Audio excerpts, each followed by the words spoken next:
Olá, seja muito bem-vindo, Dorani Pereira. Eu sou Antônio Kulife e vou fazer aqui uma análise sobre os mercados internacionais, sobre os últimos movimentos das bolsas de valores e também falar sobre alguns acontecimentos políticos, né? Hoje saiu a notícia que o governo americano, junto com a União Europeia, vão entrar em acordo, né? E isso acaba sendo um fator positivo para a bolsa americana, né? E para as bolsas europeias, né? Vendo que não vão haver mais tarifações e isso pode manter a economia dessas regiões aquecidas. Porém, por outro lado, é algo que causa um pouco de preocupação para os mercados emergentes, principalmente para o Mercosul aqui, que tinha uma ligação muito forte de exportação, por exemplo, de soja para a União Europeia e que agora pode ser que esse consumo passe a ser abastecido pelos Estados Unidos, tá bom? Então vamos dar uma olhadinha aqui nos índices.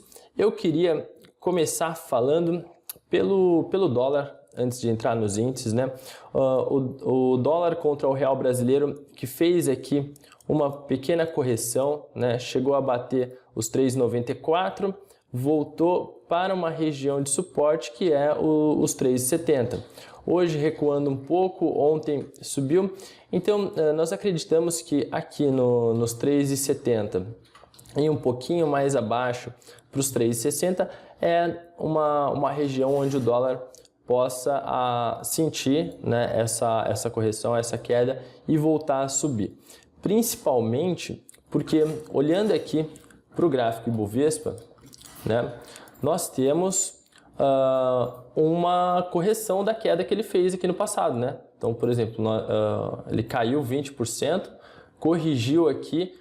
De olho, nós sabemos que aqui é uma região de retração do Fibonacci e tem uma tendência a voltar a cair. O Ibovespa caindo aqui, sentindo essa região de resistência, né? Ele vai fazer um teste dessa resistência. Se realmente sentir essa resistência e voltar a cair, o dólar continua subindo aqui e é uma boa região para quem quer fazer mais aportes de capital, para quem quer fazer um preço médio no dólar, né, nos investimentos internacionais.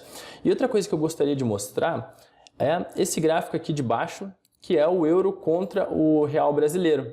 E queria mostrar a similaridade com o gráfico do dólar, né? Veja como o gráfico é bem parecido. E isso aqui é porque não é o dólar que está se valorizando ou senão o euro que está se valorizando. É o real que está se depreciando contra as moedas internacionais, e não só o dólar, contra o euro também.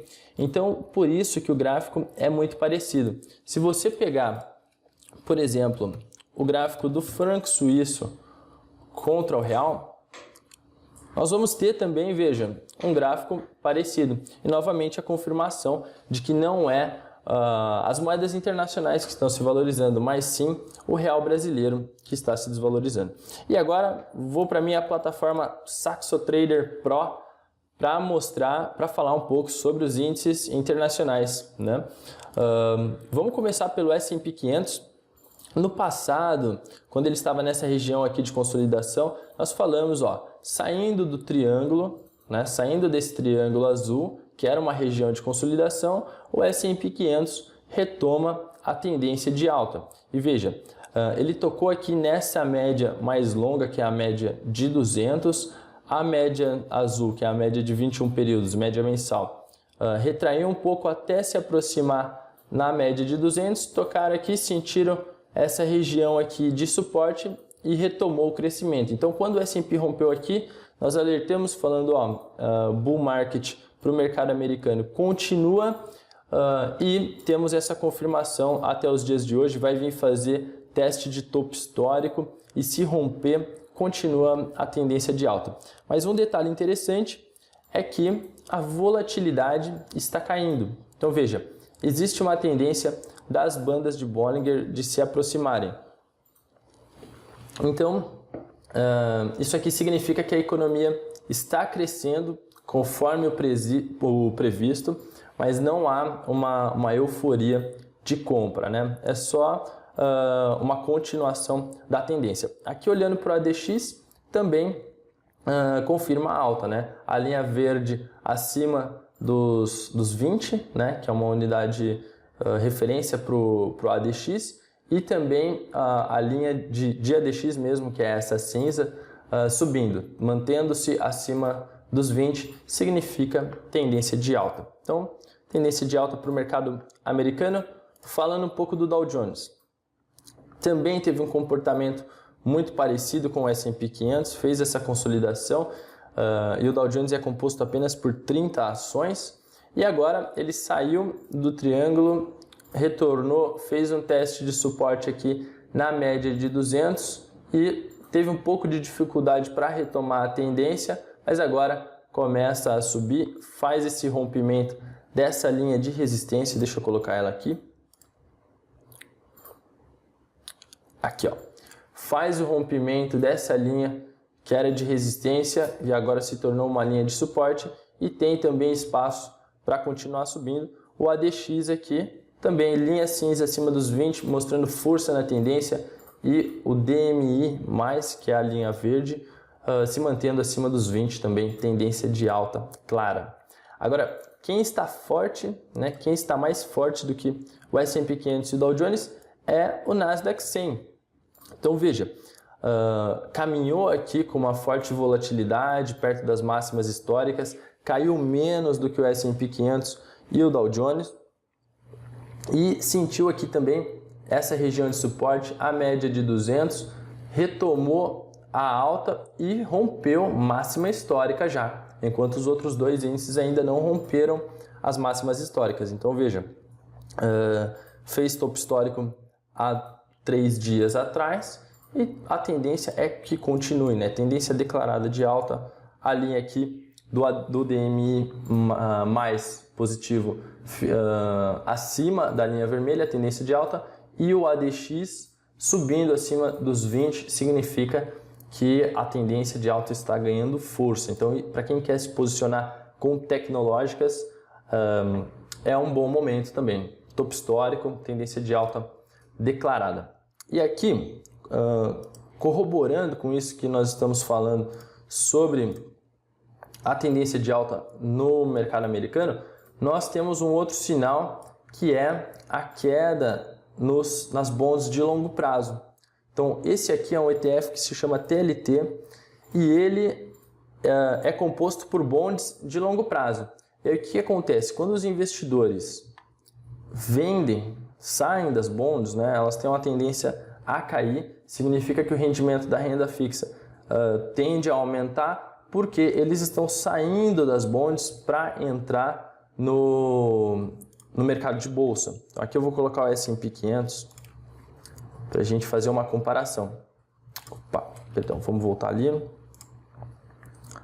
Então, vamos adicionar S&P 500 no gráfico. Veja, olha que legal esse movimento, né? Que curioso. Saída do TLT, pessoal saindo de TLT, saindo de renda fixa e entrando em bolsa, ó. Ó a demanda por bolsa. E o legal é que o TLT avisou antes, ó. Aqui, ó, 2 dias de queda forte. O mercado de bolsa ainda ficou parado por um tempo, depois respondeu, ó. Começou a subir.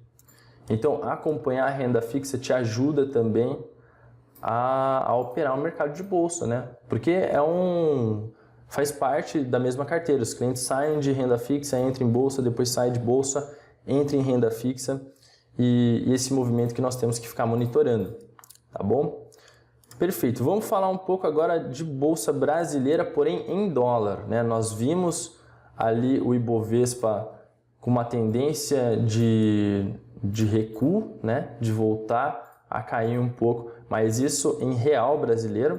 Porém agora esse aqui é o Ibovespa em dólar, que particularmente é o que eu considero mais, né? Porque a economia brasileira ela também é inserida numa economia internacional, e aí você indexar a economia em dólar faz você ter uma noção mais real do ganho daquela economia. Então veja, No passado nós havíamos alertado aqui sobre esse movimento e essa linha de tendência de alta, essa LTA, né? Inclusive fizemos uma operação aqui, uma trava de baixa com opções, quando tivemos essa queda, né? Ela passou para baixo da média azul, teve a queda, rompeu a LTA e nós havíamos comentado aqui, ó, se o EWZ se mantiver abaixo da LTA, pode ser reversão de tendência. E olha o que aconteceu.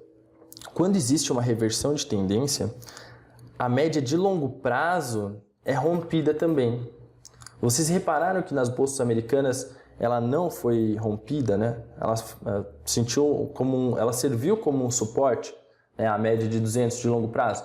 Agora, no caso do EWZ, não. Veja, reverteu para baixo da média de longo prazo, que é a média laranja, caiu bastante e agora fez uma correção da queda. Quer ver? Se eu jogar um Fibonacci aqui, ó.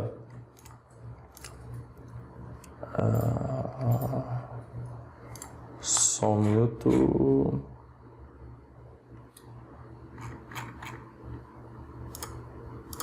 É aqui o Fibonacci, retração de Fibonacci. Então veja, ó. O EWZ está tocando na primeira retração aqui de Fibonacci, tá vendo? E um outro detalhe é que a média de curto prazo também cruzou a média de longo prazo. Então isso mostra uma reversão da tendência e olha como está o ADX.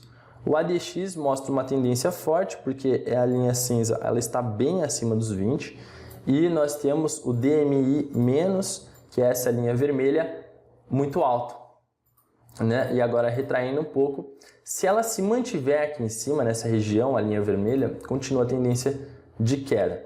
Então, a ideia aqui é só trazer um alerta para o EWZ.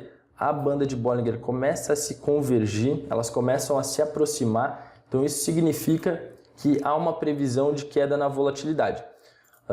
Mas, novamente, essas são previsões, olhando para o índice de preços, né, olhando para o gráfico dos preços, que se mantém se o mercado permanecer como está no quesito político, por exemplo, né? Tanto para o mercado americano quanto para o mercado brasileiro, se nós tivermos algum movimento político que o mercado não está esperando, então, por exemplo, eleições brasileiras que estão por vir, né? Ou se não, uma guerra, Estados Unidos contra Irã, né? Nós temos visto algumas declarações nesse sentido, né? de guerra sobre o Irã e Estados Unidos. Tudo isso muda, né? O mercado vai responder com uma alta volatilidade, com quedas. Então, por enquanto, é isso, né? Desconsiderando as tensões políticas tanto no Brasil quanto nos Estados Unidos, a tendência é que o mercado americano continua no bull market, o mercado brasileiro está corrigindo, caiu um pouco da alta que fez e a tendência é que diminua um pouco a volatilidade e faça uma retração dessa última alta que teve, tá bom? Se vocês tiverem qualquer dúvida, por gentileza, nos encaminhem um e-mail que será um prazer responder. Forte abraço e até logo!